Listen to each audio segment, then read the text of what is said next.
Une autre réserve importante, qui vous a d'ailleurs été soulignée par d'autres groupes avant nous, c'est la nécessité que l'attestation de conformité ne fasse pas uniquement au code de construction. Selon nous, dès qu'il y a un donneur d'ouvrage ou un ou des promettants acheteurs ou même de la promotion qui est faite en vue de la vente, l'attestation de la conformité devrait permettre de vérifier la conformité, le cas échéant, au contrat entre l'entrepreneur et le donneur d'ouvrage, au contrat préliminaire ou à toute autre présentation relative au projet et portée à la connaissance du surveillant. Par exemple, la note d'information dans le cas des copropriétés, voire même une brochure publicitaire si elle contient des éléments techniques.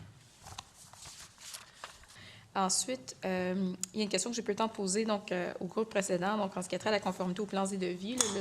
Si j'ai bien compris votre propos, donc vous dites qu'il faudrait que l'attestation de conformité est autre chose. Vous avez peu le temps de préciser cet élément-ci, mais c'est ce que j'ai compris, qu'incidemment, au-delà de la conformité au code de construction ou aux normes de construction adoptées par une municipalité, par exemple, il pourrait y avoir une conformité aux plans et devis.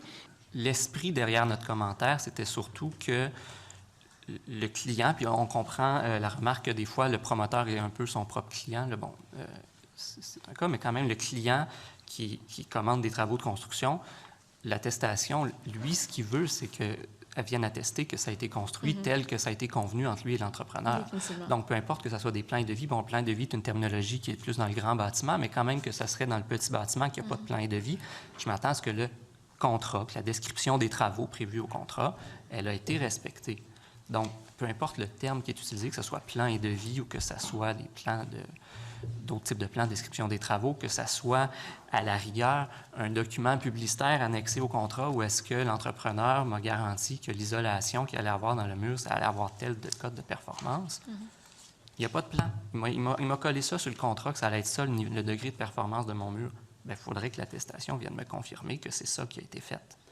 Donc, après ça, la terminologie exacte, on n'a peut-être pas l'expertise pour dire comment ça doit être libellé, mais l'esprit derrière ça, c'est que le client doit avoir ce qui a été convenu.